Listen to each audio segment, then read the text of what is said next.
The National Weather Service in Chicago has issued a tornado warning for east central LaSalle County in north central Illinois until 11:45 p.m. At 11:21 p.m., a severe thunderstorm capable of producing a tornado was located over Grand Ridge, or near Streator, moving northeast at 15 miles per hour. Hazard, tornado. Source, radar indicated rotation. Impact, flying debris will be dangerous to those caught without shelter.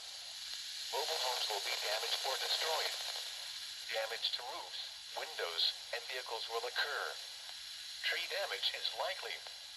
This dangerous storm will be near Grand Ridge around 11:25 p.m. Take cover now. Move to a basement or an interior room on the lowest floor of a sturdy building. Avoid windows. If you are outdoors, in a mobile home, or in a vehicle, move to the closest substantial shelter and protect yourself from flying debris.